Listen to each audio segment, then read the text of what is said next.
Welcome to A1 TV Telugu news. నేను భువన. Details చూద్దాం. అమరావతిలోని తన క్యాంపు కార్యాలయంలో వ్యవసాయ అనుబంధ రంగాలపై ఏపీ సీఎం చంద్రబాబు ఉన్నత స్థాయి సమీక్షా సమావేశం నిర్వహించారు. స్వర్ణాంధ్ర విజన్ 2047లో భాగంగా ప్రాథమిక రంగ అభివృద్ధికి స్పందించిన 6 కీలక మిషన్లపై అధికారులతో విస్తృతంగా చర్చించారు. ఈ సమావేశానికి మంత్రి అచ్చెన్నాయుడు, సిఎస్ సాయి ప్రసాద్, వివిధ శాఖల ఉన్నతాధికారులు, కార్పొరేషన్ చైర్మన్లు హాజరయ్యారు. వ్యవసాయం, హార్టికల్చర్, ఆక్వాకల్చర్, మార్కెటింగ్, పశుసంవర్ధక శాఖల పనితీరు, భవిష్యత్తు కార్యాచరణపై సీఎం చంద్రబాబు చర్చించారు.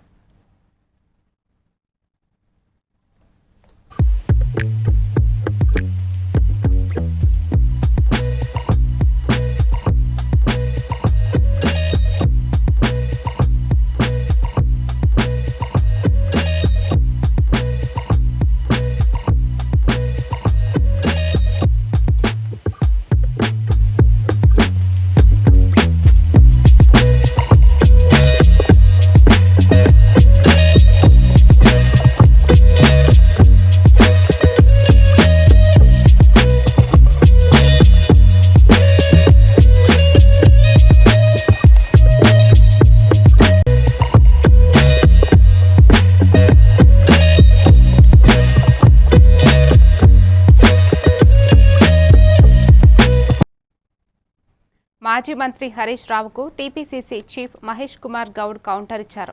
చేవెళ్ల డిక్లరేషన్కు కాంగ్రెస్ కట్టుబడి ఉందని, దళిత బంధు పేరిట గత ప్రభుత్వమే దళితులను మోసం చేసిందని ఆయన మండిపడ్డారు.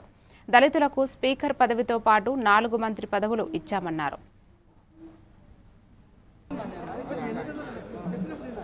హరీష్ రావు గారు గ్రహించుకోవాల్సింది,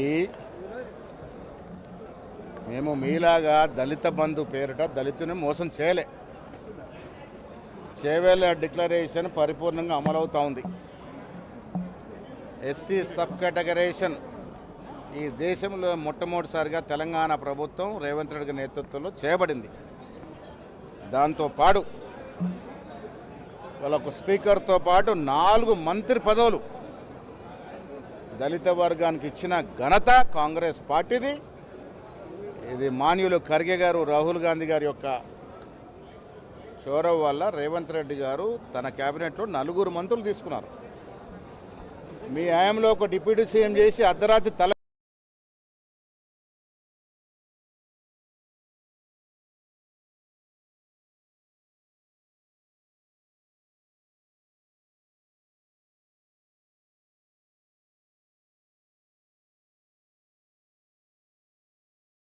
రైతు ధర్నా చేస్తూ ఉన్నారు. ఇలా రైతులు ఆశ్చర్యం వ్యక్తం చేస్తూ ఉన్నారు. పంట వేయకండి, వేస్తే మేము కొనే ప్రశ్న లేదన్నది బీజేపీ వారు కాదా? వారేస్తే ఊరి అన్నది టీఆర్ఎస్ నాయకులు కాదా? వాళ్ళు ఇలా కూడగలుపుకొని కల్లాల పంట తిరుగుతూ ఉన్నారు. రైతులు అన్నీ గ్రహిస్తూ ఉన్నారు. ఈ సంవత్సరం అత్యధిక దిగుబడి వచ్చింది.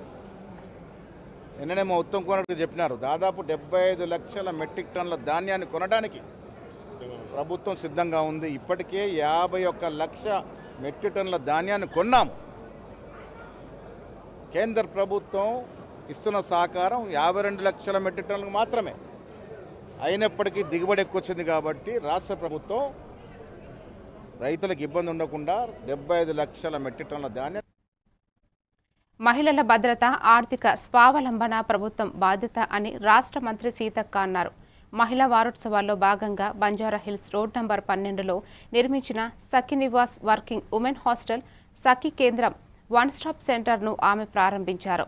ఈ హాస్టల్లో సుమారు 150 మంది మహిళలకు వసతి కల్పించగా చిన్నపిల్లలతో వచ్చే తల్లుల కోసం ప్రత్యేక సదుపాయాలు ఏర్పాటు చేసినట్లు తెలిపారు. మహిళా సంఘాలకు వడ్డీ లేని రుణాలు, ఉపాధి అవకాశాలు కల్పిస్తూ మహిళలను ఆర్థికంగా బలోపేతం చేస్తున్నామని మంత్రి పేర్కొన్నారు. మహిళల ఆదాయం పెరిగితే కుటుంబం, రాష్ట్రం 2 బలపడతాయని చెప్పారు.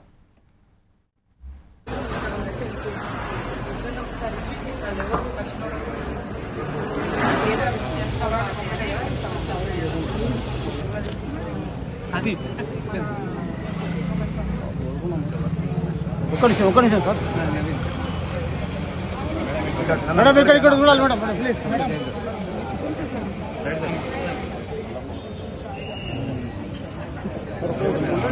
చూడండి మేడం, ఇక్కడ చూడాలి.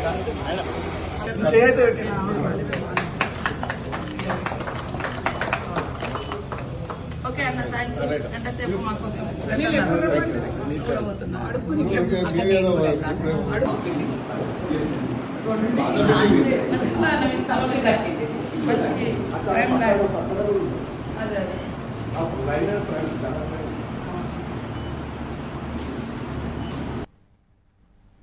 రాజమండ్రిలో గోదావరి పుష్కరాల ఏర్పాట్లలో భాగంగా AP deputy CM Pawan Kalyan రెండో రోజు కూడా క్షేత్రస్థాయిలో కాలుష్య పరిస్థితిపై తనిఖీలు చేపట్టారు. నగరం సమీపంలోని ఆంధ్ర పేపర్ మిల్స్ నుంచి పారిశ్రామిక వ్యర్థాలు నదిలో కలిసే ప్రాంతాన్ని ఆయన బోటులో వెళ్లి స్వయంగా పరిశీలించారు. అక్కడ అధికారులతో నీటి నమూనాలను సేకరింపజేశారు. ఈ సందర్భంగా పవన్తో పాటు మంత్రులు నాదెండ్ల మనోహర్, కందుల దుర్గేష్ కూడా ఉన్నారు. ఈ సందర్భంగా పవన్ మాట్లాడుతూ పవిత్ర గోదావరిలో పారిశ్రామిక వ్యర్థాలు కలవడం దారుణమన్నారు. ఈ కాలుష్య సమస్యపై త్వరలోనే అసెంబ్లీ, కేబినెట్ సమావేశాల్లో చర్చిస్తామన్నారు. పురస్కారాల రేపులను కేవలం అందంగా తీర్చిదిద్దడమే కాదు, నది కలుషితం కాకుండా చూడాల్సిన బాధ్యత కూడా ఉందని మంత్రి కందుల దుర్గేష్ను ఉద్దేశించి పవన్ అన్నారు. పేపర్ మిల్స్ కాలుష్యంపై తాము నిఘా ఉంచామని, అధికారులతో సమీక్ష నిర్వహిస్తున్నామని చెప్పారు. మీరు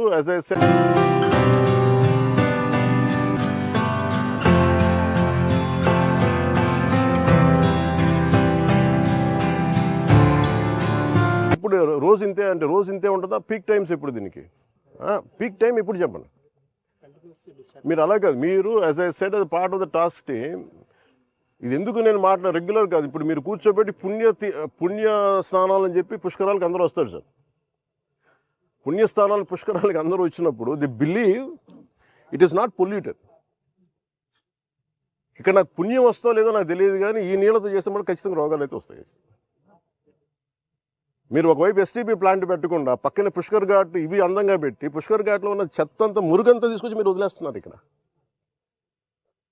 అండ్ దుర్గేష్ గారు, మీరు ఇవన్నీ మీరు చెప్పాలి కదండి as being a tourism minister. మీరు చెప్పాలి, అలా కాదు. మీరు ఎస్టీపీ మీరు కూర్చోబెట్టి ఇవన్నీ చెప్పాలి కదా. పుష్కర్ ఘాట్ అంటే కూర్చోబెట్టి అందంగా 4-5 అలంకారాలు తీర్చిదిద్దడం కాదు కదండి. రేపు పొద్దున్న మిమ్మల్ని కదా అడుగుతారు tourism. Then as a party, don't you think we will be held accountable? No, యుద్ధాలు అవసరం లేదు. It should be you are a minister, you are a cabinet minister, you have the responsibility. ఆ మాట వచ్చి నాతో మాట్లాడమని చెప్పి నేను మాట్లాడతాను.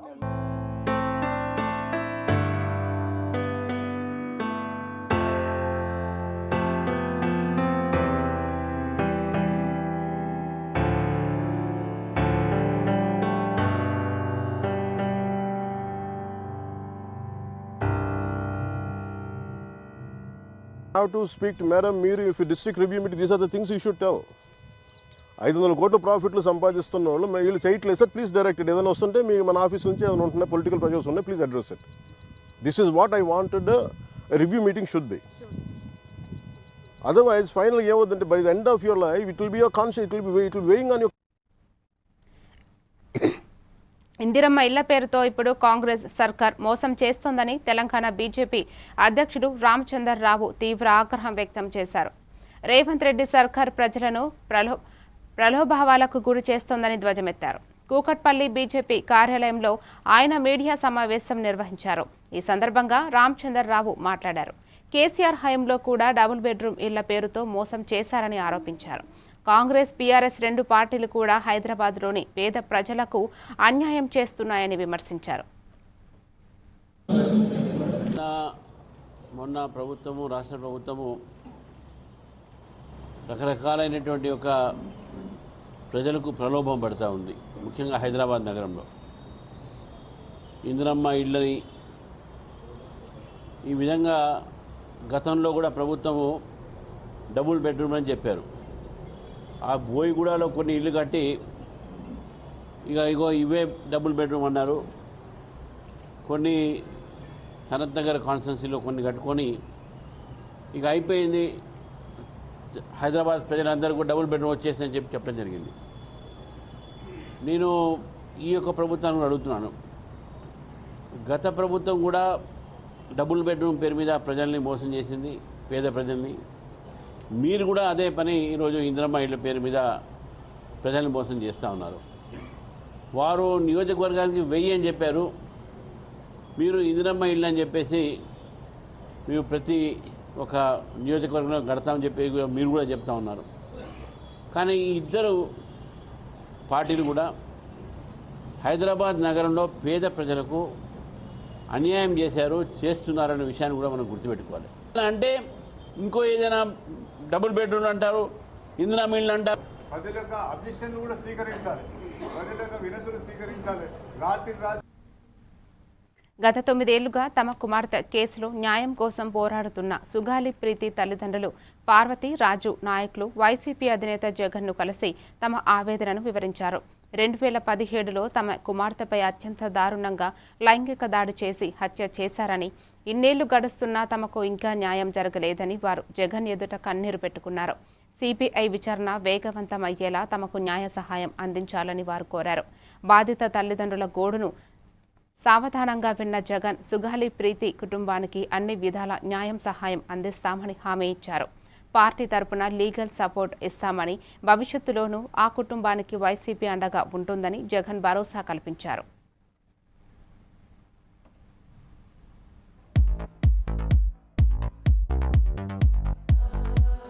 రిపోర్టు కూడా అన్నగారికి చూపించడం జరిగింది.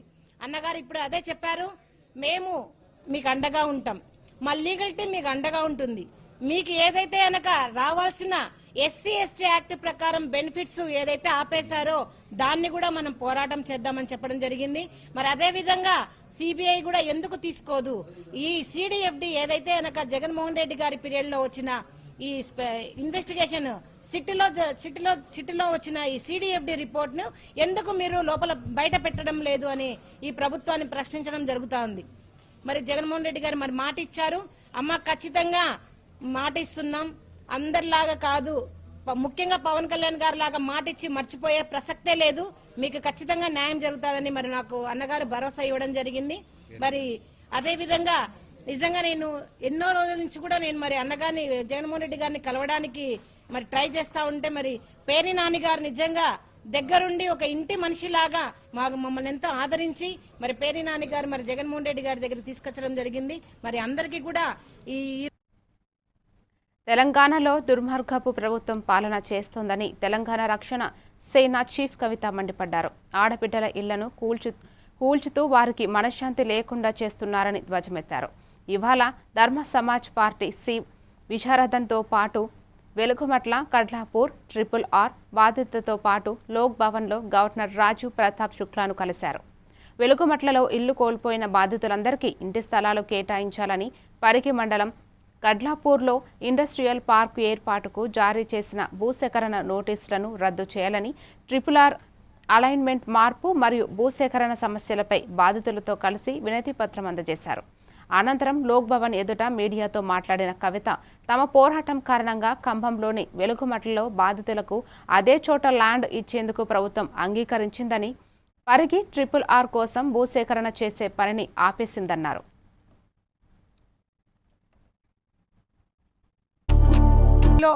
ఇండస్ట్రీస్ కోసం అక్వైర్ చేస్తున్నటువంటి ల్యాండ్కి సంబంధించిన అంశం కావచ్చు, RRRలో ల్యాండ్ కోల్పోతున్నటువంటి భూ నిర్వాసితులు కావచ్చు, వీరందరి పట్ల అనేక రకాల పోరాట రూపాల్లో మేము పోరాడుతూ వచ్చినాం.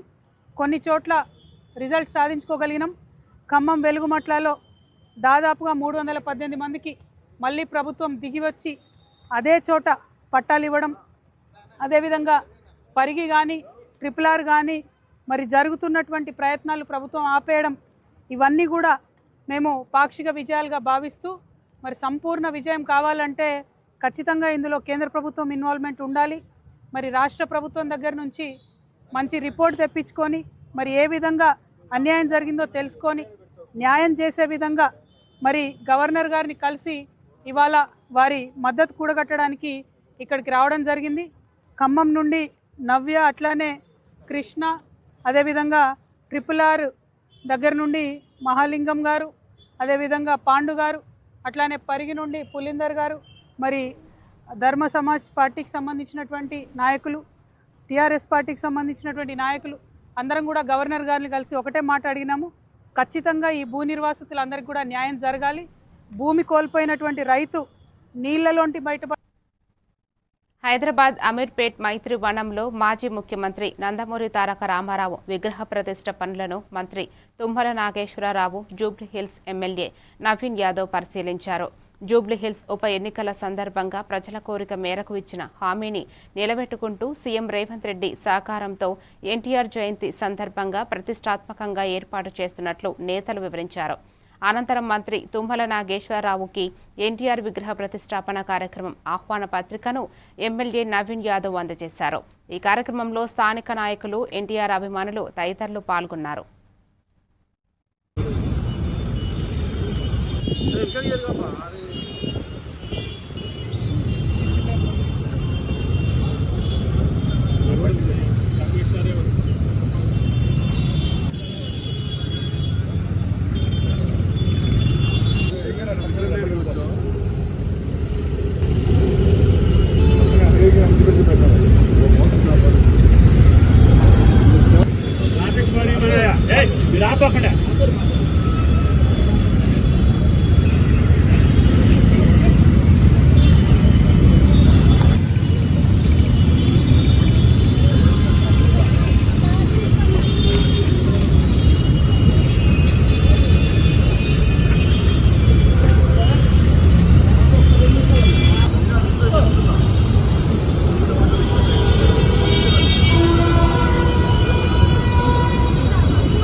పెద్దపల్లి జిల్లా ధర్మారంలో పెరిగిన ఇంధన ధరలకు వ్యతిరేకంగా కాంగ్రెస్ చేపట్టిన మహాధర్నాలో మంత్రి అడ్లూరి లక్ష్మణ్ కుమార్ పాల్గొన్నారు.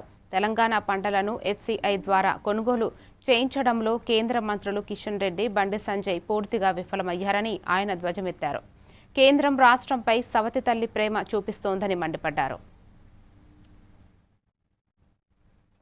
రెడ్డి గారు, బండి సంజయ్ గారు మన వ్యక్తిగత విషయం లోపల పాపం కొడుకు సంబంధించిన విషయం లోపల సర్వ సమాజం సలవంచుకునే విధంగా ఆ ఒక సమస్యలు ఇరుక్కపోయాడు. మన రైతులకు సంబంధించిన వడ్ల కొనుగోలు విషయంలో కానీ, మొక్కజొన్నకు సంబంధించినటువంటి కొనుగోలు విషయంలో కానీ కేంద్ర ప్రభుత్వం నుంచి చిన్న సహకారం కూడా రాష్ట్ర ప్రభుత్వం లేదు. ఈ విధంగా డీజిల్ పెంచిళ్ళు, పెట్రోల్ ధర పెంచిళ్ళు, రైతు అన్నదాతలను ఆదుకునే పరిస్థితిలో కేంద్ర ప్రభుత్వం లేదు. ఏమన్నా అంటే ఒకటే మాట మాట్లాడతారు భారతీయ జనతా పార్టీ, జై శ్రీరామ్ అంటారు తప్ప ప్రజలకు సంబంధించిన ఎలాంటి యొక్క సంక్షేమానికి సంబంధించిన కానీ, అన్నదాతలను ఆదుకునే విషయంలో కానీ, నిరుద్యోగులను ఆదుకునే విషయంలో కానీ ఈరోజు ఇన్ని విధాలా కూడా రాష్ట్ర ప్రభుత్వం లోపల ఈ తెలంగాణ రాష్ట్రాల ప్రజలకు ఇబ్బందులు ఇక్కడ కూడా పాలు పంచుకోలే. రాష్ట్ర ప్రభుత్వం ద్వారా దామాషా ప్రకారం మనం ఎంతైతే పన్ను చెల్లిస్తామో కేంద్ర ప్రభుత్వం నుంచి మన రాష్ట్ర ప్రభుత్వానికి, మన తెలంగాణకు అంత రాదు. మరి అరకొరగా ఇచ్చి ఈరోజు నిధులు సరిగి ఇవ్వక, మన సంక్షేమాన్ని పట్టించుకోక, మన అన్నదాతలను పట్టించుకోక తిరిగి డీజిల్ ఛార్జీలు, పెట్రోల్ ఛార్జీలు పెంచిళ్ళు. మొన్నటి వరకు 2023 డిసెంబర్ వరకు మేమే రాజుల, మేమే మంత్రులు బీఆర్ఎస్ పార్టీ ఒక్క మాట మాట్లాడతలేదండి. డీజిల్ మీద మాట్లాడతలేదు, పెట్రోల్ మీద మాట్లాడతలేదు. ఈరోజు ఏదైతే పెంచినటువంటి డీజిల్ పెట్రోల్ ధర ద్వారా సామాన్య ప్రజల మీద పెను భారం పడుతుంది. మన తక్షణమే నరేంద్ర మోడీ గారు మీరు ఏదైతే పెంచినటువంటి డీజిల్ ధరలను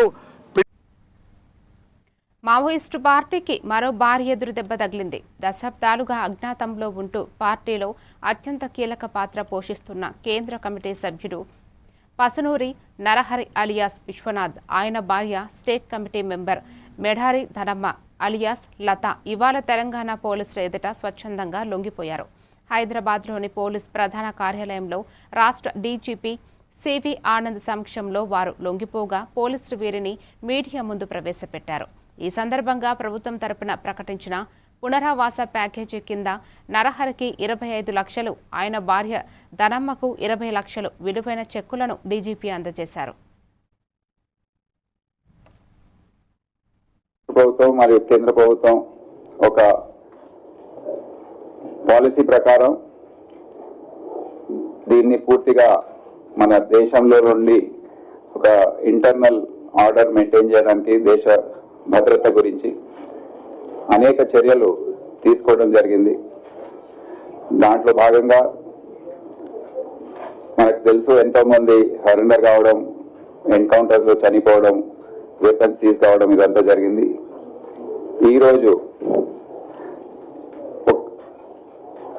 మావోయిస్ట్ పార్టీకి చెందిన central committee member Pasunuri Narahari alias Vishwanath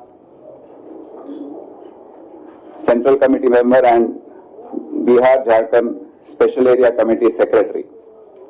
మరి వారి భార్య మేడారి దానమ్మ ఏరియాస్ లత ఎలియాస్ పూనం స్టేట్ కమిటీ మెంబర్గా వారు ఇప్పుడు కొన్ని రోజుల క్రితం వరకు కొనసాగారు. ఈరోజు స్వచ్ఛందంగా వారు తెలంగాణ పోలీస్ ముందు లొంగిపోవడం జరిగింది. అనంతపురం జిల్లా గుత్తి మండలం వన్నెతొట్టి గ్రామ సమీపంలో టైరు పేలిపోయి డివైడర్ను ఢీకొని పక్కనే గుంతలో ఒక ప్రైవేట్ ట్రావెల్స్ బస్సు పడిపోయింది. ప్రమాద సమయంలో బస్సులో 30 మంది ఉన్నారు. వీరిలో 13 మందికి గాయాలు అవ్వడంతో ఆసుపత్రికి తరలించారు. హైదరాబాద్ నుండి బస్సు ధర్మవరం వెళ్తుండగా ఈ ప్రమాదం జరిగింది. పోలీసులు కేసు నమోదు చేసి దర్యాప్తు చేస్తున్నారు.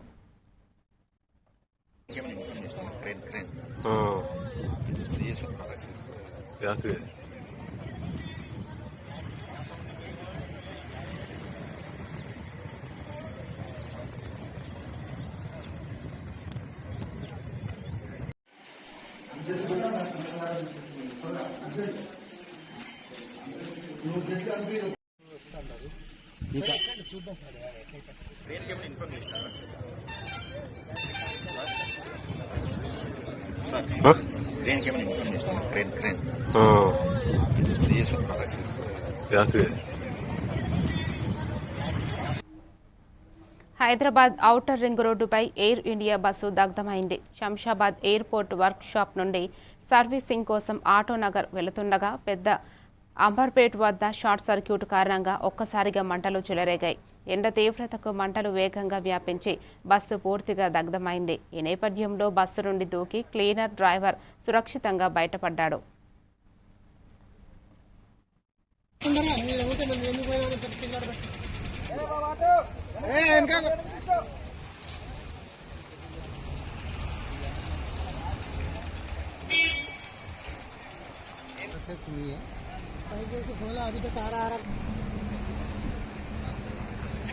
इलेक्ट्रिकल व्हीकल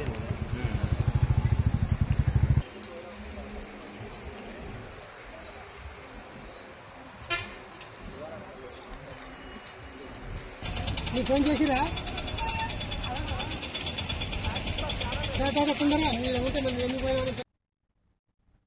ఉత్తరప్రదేశ్లోని ఉన్నావ్ జిల్లా పరిధిలో ఘోర రోడ్డు ప్రమాదం సంభవించింది. ఆగ్రా టు లక్నో ఎక్స్ప్రెస్ వైపై కిలోమీటర్ నంబర్ 262 వద్ద ప్రయాణికులతో వేగంగా వెళుతున్న ఓ ప్రైవేట్ ట్రావెల్స్ బస్సు అదుపు తప్పి డివైడర్ను ఢీకొని బోల్తా పడింది. ఈ దారుణ ఉదంతంలో బీహార్ పోలీస్ సబ్ ఇన్స్పెక్టర్ ఓ ఖైదీతో సహా 6 ప్రయాణికులు అక్కడికక్కడే దుర్మరణం పాలయ్యారు. బస్సులో ప్రయాణిస్తున్న మరో 10 మందికి పైగా తీవ్రంగా గాయపడ్డారు.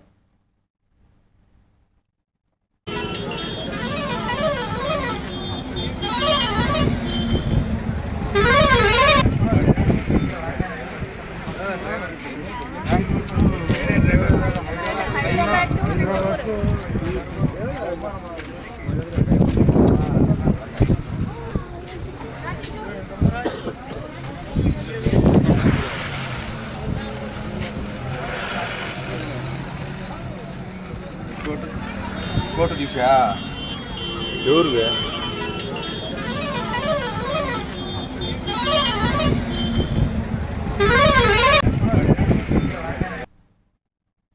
కేరళ నూతన ముఖ్యమంత్రిగా బాధ్యతలు చేపట్టిన విడి సతీశన్ ఢిల్లీలో ప్రధాని మోదీతో తొలిసారి సమావేశమయ్యారు. రాష్ట్రంలో కాంగ్రెస్ నేతృత్వంలోని యూడీఎఫ్ కూటమి ఘన విజయం సాధించిన తర్వాత కేంద్ర ప్రభుత్వంతో సత్సంబంధాలు నెలకొల్పుకునే దిశగా ఈ భేటీకి ప్రాధాన్యం ఏర్పడింది. ప్రధాని కార్యాలయంలో సుమారు 20 నిమిషాల పాటు ఈ సమావేశం జరిగింది. రాష్ట్ర అభివృద్ధికి సంబంధించిన పలు కీలక ప్రాజెక్టులకు కేంద్రం మద్దతు ఇవ్వాలని కోరుతూ సీఎం సతీశన్ ప్రధానికి ఒక వినతి పత్రాన్ని సమర్పించారు. మౌలిక సదుపాయాల కల్పన, ఆర్థిక సహాయం, పెండింగుల్లో ఉన్న రైల్వే, జాతీయ రహదారులపై ప్రాజెక్టు, రాష్ట్ర ఆర్థిక పరిస్థితి వంటి అంశాలపై చర్చ జరిగినట్లు సమాచారం. అయితే భేటీ అనంతరం బయటకు వచ్చిన సతీశన్ చర్చల వివరాలను వెల్లడించలేదు.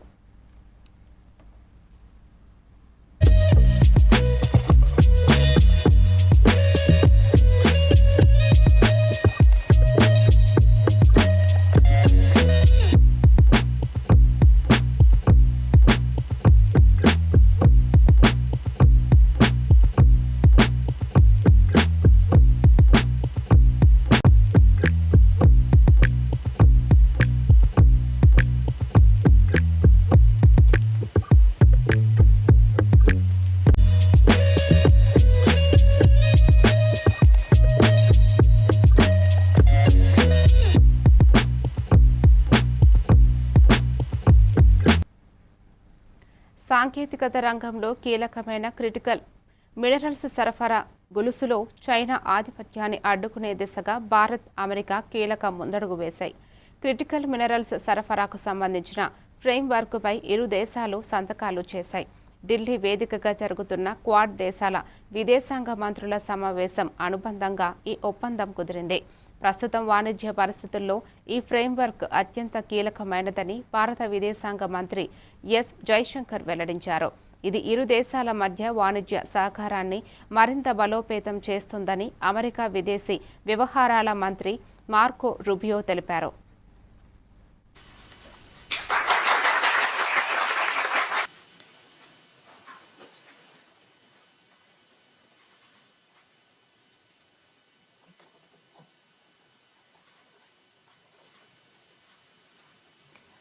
May I now request all the leaders to please stand and exchange the document.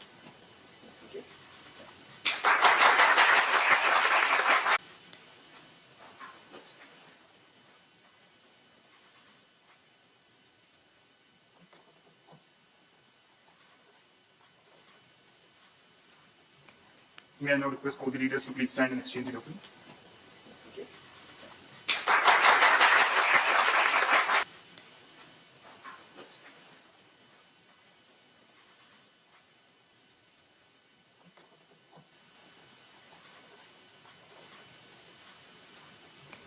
May I now request all the leaders to please stand and exchange the document.